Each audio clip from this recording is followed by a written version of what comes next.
Ayo siapkan alat tulismu untuk menjawab pertanyaan mengenai sejarah dan budaya Maluku. Kerjakan tugas ini dengan bimbingan guru atau orang tuamu ya. Sekarang mari kita simak sejarah dan budaya Maluku selengkapnya. Hai teman-teman, kali ini kita akan menyimak sejarah rempah di Kepulauan Banda yang terletak di Provinsi Maluku. Rempah-rempah yang tumbuh dan ditanam di Nusantara selama berabad-abad silam telah menjadi daya tarik bagi bangsa-bangsa asing untuk datang. Salah satu wilayah penghasil rempah terbesar di timur Indonesia adalah Kepulauan Banda. Kepulauan Banda adalah wilayah penghasil buah pala terbesar dan terbaik di dunia. Sejak abad ke-13, pala telah dibudidayakan oleh masyarakat Banda. Kemajuan perkembangan perdagangan pala pada abad ke-15 membuat Banda semakin ramai dikunjungi oleh orang-orang asing dan perlahan menguatkan Banda sebagai pelabuhan rempah yang ramai.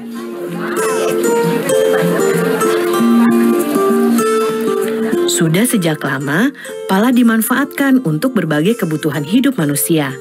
Pada abad ke-9, di Mesir dan India, pala digunakan sebagai pengawet jasad. Masih banyak lagi manfaat buah pala lainnya. Daging buah pala dapat dibuat sirup.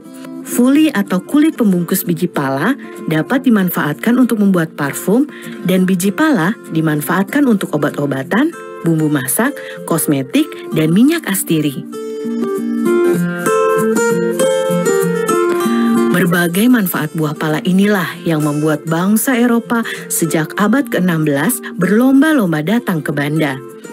Pada abad pertengahan, harga pala di pasar Eropa sangat mahal.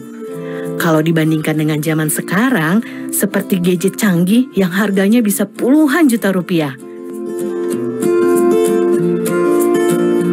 Tahukah teman-teman, kalau rempah-rempah Maluku telah dimanfaatkan sejak zaman Romawi.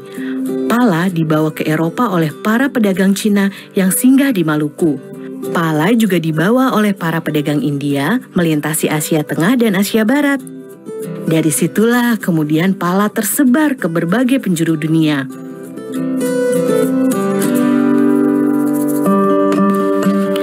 Selama puluhan tahun, bangsa Eropa berlayar mengelilingi dunia mencari sumber rempah-rempah. Bangsa Portugis menjadi yang pertama kali mendarat di Banda pada tahun 1512. Kedatangan bangsa Portugis kemudian disusul oleh kedatangan bangsa Belanda pada tahun 1599. Inggris pun tak mau kalah. Mereka menyusul Belanda datang ke Banda pada tahun 1601. Persaingan Belanda dan Inggris memperebutkan pala di Banda akhirnya membuat Portugis tersisih. Melalui Serikat Dagang VOC, Belanda menjalankan taktik yang kejam untuk menguasai perdagangan pala. Belanda bahkan tak segan menggunakan berbagai cara, termasuk menyingkirkan para pemimpin desa atau yang dikenal dengan orang kaya.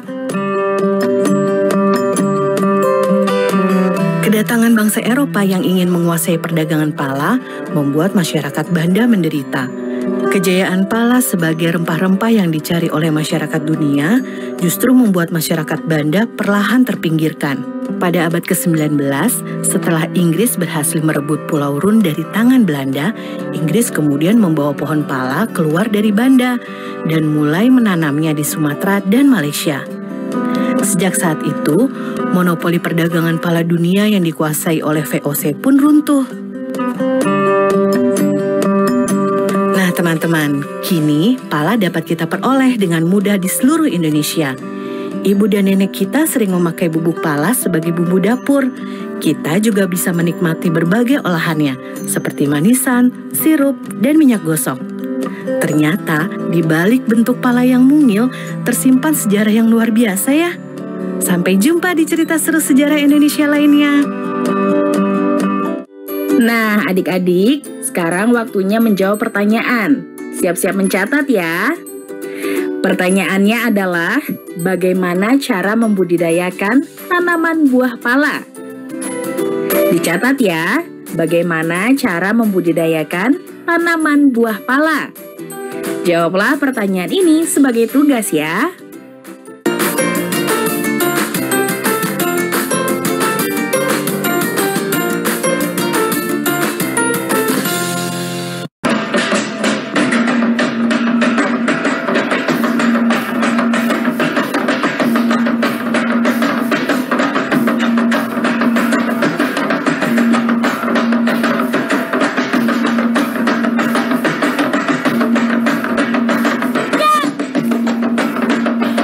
Sobat Pelangi, berjumpa kembali dalam program kesayangan kita, Pelangi Nusantara.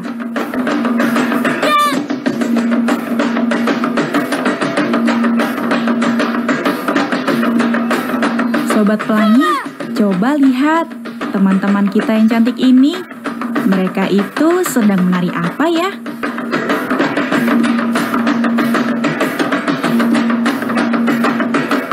Oh, tari soya-soya.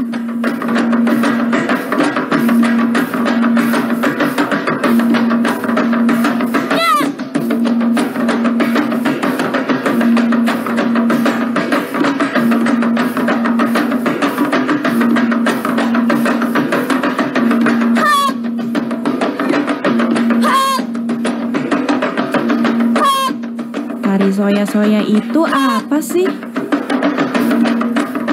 Adik-adik, tarian soya-soya itu adalah tarian perang ya yang menceritakan tentang peperangan ya, kemarahan masyarakat Maluku Utara. Dan asalnya itu sebenarnya dari Pulau Kayowa. Ya, Pulau Kayowa itu di salah satu pulau di Halmahera Selatan yang kemudian menyebar ke seluruh Maluku Utara. Oh, ternyata tari soya-soya itu berasal dari Maluku Utara. Aku ingin tahu deh, latar belakang atau sejarah adanya tari soya-soya ini. Waktu itu terciptanya itu secara spontan sebenarnya ya adik-adik. Pada saat masyarakat atau yang di sana di daerah Maluku Utara itu disebut dengan Balakusu Sekano-Kano.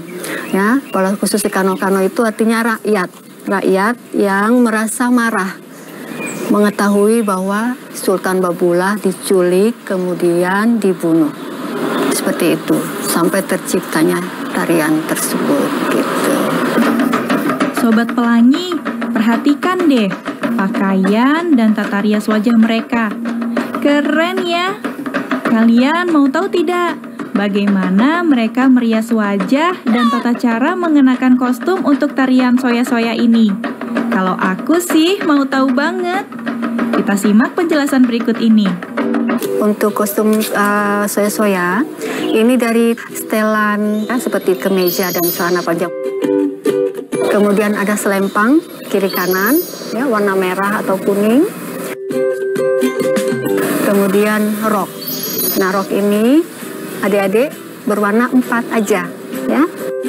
Topi itu kita namakan toala lipat ya. Tidak ada ornamen lain kecuali ngana-ngana di sebelah kanan. Dan salawaku yang kita pakai di kiri itu menggambarkan seperti ornamen untuk perang ya waktu saat itu. Jadi tarian soya-soya karena laki-laki semua, kita tidak memakai make up. Di tarian soya-soya ini ada sekitar 12 gerakan dasar ya. Nah, tapi dari sampai sekarang itu kita belum ada namanya. Dari gerakan 1 sampai gerakan 12. Tapi setiap pergantian gerakan tadi sudah ada namanya, yaitu namanya saya ya. Jadi setiap pergantian dari gerakan 1 ke gerakan berikutnya itu kita namakan saya. Dan salah satu gerakan yang kita sebut suba, yaitu pada saat kita hormat ya, kita duduk kemudian kita hormat, itu menggambarkan kita menghormati Jadi cerita dari setiap gerakan itu ada ceritanya. Salah satunya itu kita subah, itu menggambarkan kita subah atau hormat atas jenazah yang sudah ditemukan tadi, jenazah dari Sultan Badulah tadi.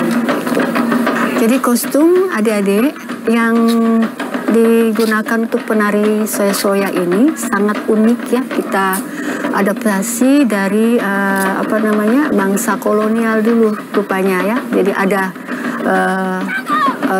atasan setelan putih-putih dasarnya dan memakai rok. Jadi penarinya semua laki-laki, tetapi kostumnya ada memakai rok ya.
Sobat Pelangi.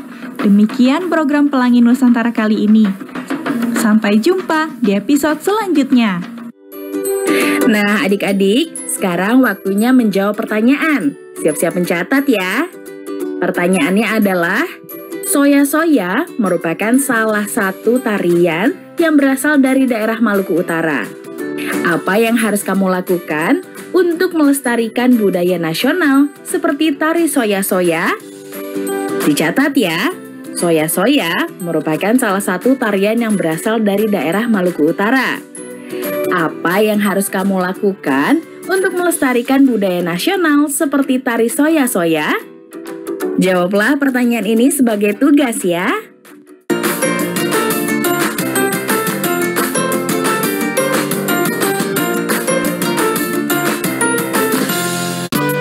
Menjawab pertanyaan. Siap-siap mencatat ya. Pertanyaannya adalah, apa nasihat yang terdapat dalam lagu Rasa Sayange? Nyanyikan lagu Rasa Sayange di depan ayah bundamu. Dicatat ya, apa nasihat yang terdapat dalam lagu Rasa Sayange? Nyanyikan lagu Rasa Sayange di depan ayah bundamu. Jawablah pertanyaan ini sebagai tugas ya. Baik adik-adik, nanti kerjakan pertanyaan-pertanyaan tersebut sebagai tugas dengan bimbingan guru atau orang tuamu ya. Sekarang adik-adik belajar di rumah saja, sambil menyimak berbagai sejarah dan budaya Nusantara yang hanya ada di TVRI tentunya. Adik-adik, ingat selalu untuk rajin mencuci tangan, menjaga jarak, dan memakai masker jika hendak keluar rumah untuk mencegah penyebaran COVID-19. Sampai jumpa lagi.